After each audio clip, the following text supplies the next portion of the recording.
नमस्कार दोस्तों, welcome to Nifty India wizard. Nifty India wizard के इस अंक में आपका स्वागत है। अभी हम लोग एक नई सीरीज स्टार्ट कर रहे हैं। इस सीरीज में हम लोग जो मार्केट में कहावतें कही जाती हैं, जो हम लोग बहुत दिन से जो चीजें सुनते हैं मार्केट्स में, जैसे trend is your friend, buy the strength sell the weakness, buy on dip sell on rise, buy when everyone is selling sell when everyone is buying, ऐसी बहुत सी कहावतें हम लोग मार्केट्स में सुनते हैं। तो ऐसी ही कहावतों को हम इस सीरीज में एनालाइज करेंगे। ऐसी बातों जो हम लोग सुनते हैं लेकिन उस पर अमल नहीं कर पाते, ऐसी चीजों को एनालाइज करेंगे और उसके बाद उनसे कंक्लूजन निकालेंगे कि क्या जो चीजें हमें मार्केट्स में सुनते हैं उनसे बाकी ही मार्केट में हम लोग कुछ आउट परफॉर्म कर सकते हैं, कुछ हमें फायदा मिलेगा, बेनिफिट मिलेगा।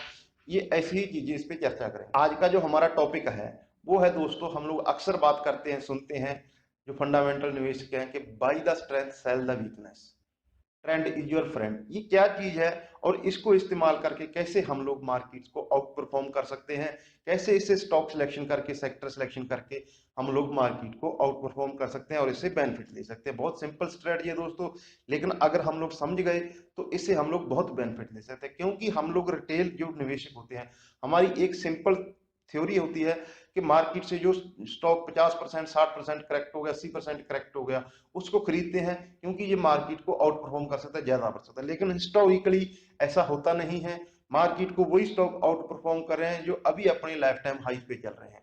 जो stock 52 week low, lifetime lows पे चल रहे हैं, वो उन्हीं लेवल पे बने रहते हैं। 50% गिरने के बाद स्टॉक वहां से भी 50% और गिर सकता है, इसकी कोई वो नहीं होती। लेकिन 50% बढ़ने के बाद आज स्टॉक 52 वीक हाई पे है, अगले साल वो फिर 52 वीक हाई मार सकता है।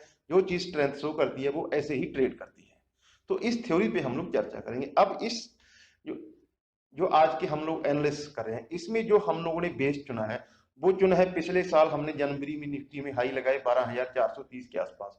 उसके बाद हमने कोरोना वायरस की वजह से मार्केट करेक्ट हुई, हमारे मार्च में लो लग गए 7,500 के आसपास। फिर मार्केट में रिकवरी आई, इस साल जनवरी में हमने नए लाइफ टाइम हाई लगाए 15,000 के आसपास।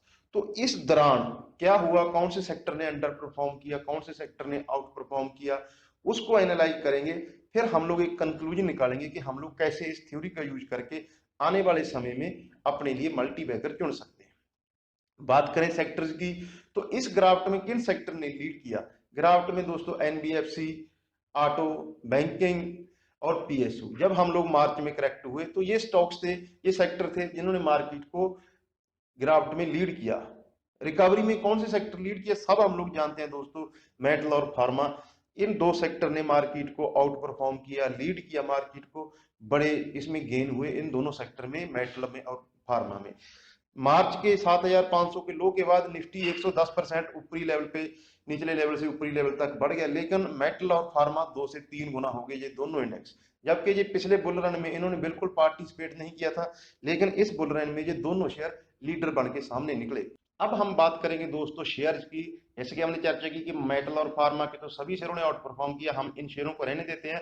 दूसरे शेयर देखते हैं कि किन ऐसे कौन से शेयर थे निफ्टी स्पेस में खास करके जिन्होंने मार्केट को आउट परफॉर्म किया, और हम लोग उनको, ऐसे शेयरों को कैसे आइडेंटिफाई कर सकते हैं।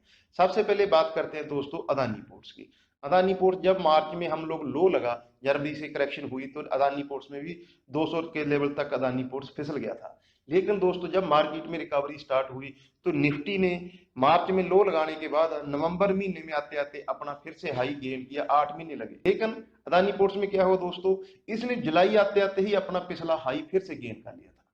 जुलाई तक आते आते तो इसने 4 महीने में ही मात्र अपना पिछला हाई गेन कर लिया था। तो इससे ये साबित होता है कि ये शेयर मार्केट को आउट परफॉर्म कर रहा था। तो इसका क्या नतीजा निकला, जनवरी आते आते जब मार्केट लोअर लेवल से डबल हुई तो अदानी पोर्ट्स 3 गुना से भी ज्यादा बढ़ चुका था।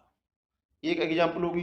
दूसरी एग्जांपल लेते हैं दोस्तों, एशियन पेंट। एशियन पेंट ने भी मार्केट के साथ लो लगा, 1400 के आसपास एशियन पेंट में लो लगे, लेकिन ये भी अगस्त तक आते आते ये 5 महीने में इसने अपना हाई फिर से हासिल किया, जबकि निफ्टी को 8 महीने लगे। उसके बाद क्या हुआ, जब मार्केट लोअर लेवल से डबल हुई तो एशियन पेंट 150% तक अपनी लोअर लेवल से बढ़ चुका था। तो इसने भी मार्केट को आउट परफॉर्म किया रिकवरी में। अगला शेयर बात करें दोस्तों, तो अगला शेयर आता है एचसीएल टेक। इसने भी लोअर लेवल पे 370 के आसपास लो लगाने के बाद जुलाई आते आते अपने पिछले हाइज को फिर से गेन कर लिया था। और फिर इसका क्या नतीजा हुआ, जब तक जनवरी में हमने नए लाइफ टाइम हाई लगाए तो एचसीएल टेक अपने लोअर लेवल से 3.5 गुना बढ़ चुका था। तो इस शेयर ने भी मार्केट को आउट परफॉर्म किया इन्फोसिस। इन्फोसिस में भी वैसा ही हुआ, मार्च में इसके लोज लगे, लेकिन इसने जुलाई आते आते अपने पिछले हाई को फिर से गेन किया और लोअर लेवल से ये स्टॉक ऑलमोस्ट डबल हो चुका था। ये हो गया। अब एक शेयर और देख लेते हैं, वो है निफ्टी का नया इंटरेस्ट टाटा कंज्यूमर प्रोडक्ट। इसमें भी मार्च में 200 रुपए के लो लगे, लेकिन इसमें भी बाकी शेयरों की तरह सिर्फ 4 महीने में अपनी पूरी गिरावट को कवर करके इस साल जनवरी तक ये निचले लेवल से 3.5 गुना बढ़ चुका था। तो ये ऐसे स्टॉक्स थे, ये निफ्टी स्पेस के ऐसे स्टॉक्स थे जिन्होंने मार्केट को रिकवरी में आउट परफॉर्म किया। जब तक मार्केट अपने लोअर लेवल से डबल हुई तो ये शेयर 3 से 4 गुना तक अपने लोअर लेवल से बढ़ चुके थे। तो ऐसी सिंपल स्ट्रेटजी के साथ आप अपनी मल्टी बैगर पहचान सकते हो अगर आप लोग स्ट्रेंथ के साथ बनोगे। ये सिर्फ ओवर द लॉन्ग टर्म रहता है दोस्तों। अगर आपको लंबे समय के लिए 1 साल से या उससे ज्यादा समय के लिए निवेश करना है तो आपको हमेशा स्ट्रेंथ के साथ रहना चाहिए। अब हम लोग दोस्तों वो शेयर देखेंगे जिन्होंने गिरावट में तो लीड किया लेकिन रिकवरी में लीड नहीं किया, रिकवर मार्केट के साथ नहीं हो पाए। तो उनको हम लोग कैसे पहचान सकते हैं ऐसे स्टॉक्स को, और कैसे हम लोग जब हम लोग निवेश की बात करते हैं तो उनको कैसे अवॉइड कर सकते हैं। कैटेगरी में सबसे पहला शेयर आता है दोस्तों, वो आता है इंडोसिंड बैंक। इंडोसिंड बैंक जब मार्च में निफ्टी 12,430 के स्तर से करेक्ट होके लगभग 40% गिरा, 7,500 का लो लगाया। इस दौरान इंडोसिंड बैंक अपने हाई से लगभग 85% गिर चुका था। तो इसने गिरावट को लीड किया, गिरावट में मार्केट को लीड किया, लेकिन दोस्तों इसने रिकवरी में मार्केट को लीड नहीं किया। रिकवरी में ये अपने लो से अभी भी, हालांकि अपने हाई से, जनवरी के हाई से ये अभी भी 50% नीचे है, जबकि मार्केट अपने लो से डबल हो चुका है। तो इसने मार्केट को रिकवरी में पार्टिसिपेट नहीं किया। दूसरा शेयर जो पिछले साल सबसे ज्यादा चर्चा में रहा पीएसयू शेयर, वो था बीपीसीएल। बीपीसीएल भी जब मार्केट में गिरावट आई तो निफ्टी तो 40% से भी कम गिरा, लेकिन बीपीसीएल ने गिरावट में लीड किया और लगभग 60% से अपने लोअर लेवल से गिर चुका था। उसके बाद क्या हुआ, जब मार्केट मार्च में रिकवर हुई, इसने अभी तक दोस्तों पिछले 1.5 साल हो गया, अभी तक अपने पिछले हाइज को रीगेन नहीं किया है। तो ये क्लियरली मार्केट को अंडर परफॉर्म कर रहा है। एक और शेयर देखते हैं, वो है आईटीसी। आईटीसी में भी सेम कहानी हुई। हम लोग निफ्टी में 40% से भी कम अपने हाई से गिरे अगर लो और हाई को कैलकुलेट किया जाए, लेकिन आईटीसी जिसमें लगभग पूरे निवेशक एनालिस्ट जितने हम लोग मार्केट को देखते सुनते फॉलो करते हैं सब बुलिश हैं, लेकिन इसने गिरावट में लीड किया दोस्तों। इसने गिरावट में 50% की गिरावट इसमें आई अपने हाई से, जनवरी के हाई से मार्च तक पिछले साल। अगर हमने सिंपल फंडा यूज किया होता कि जो शेयर मार्केट को गिरने में आउट परफॉर्म कर रहा है हम लोग उनको अवॉइड करेंगे, तो क्या हुआ, अभी तक इसने अपना पिछला हाई टच नहीं किया है। तो इसने रिकवरी में पार्टिसिपेट नहीं किया, लेकिन गिरावट में इसने लीड किया था।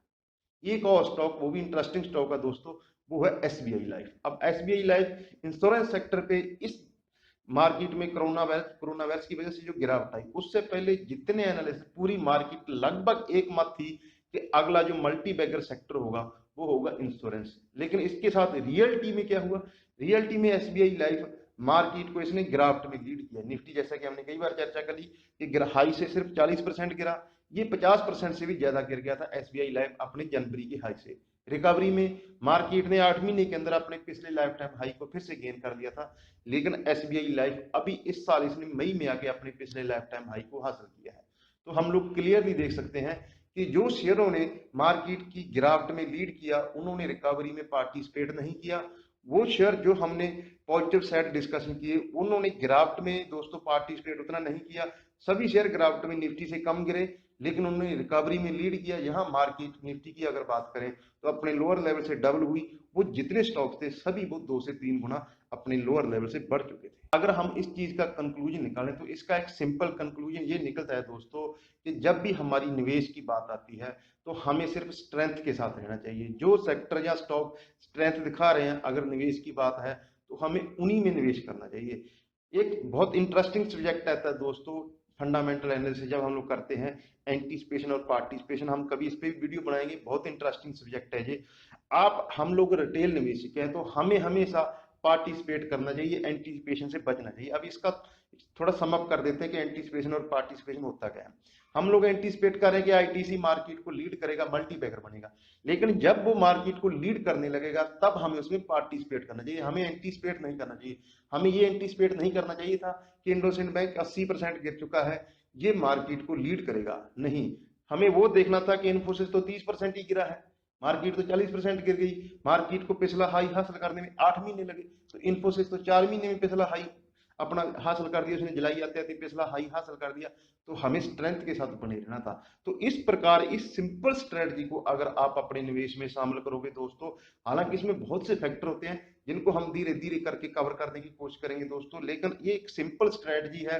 Trend is your friend, buy the strength sell the weakness.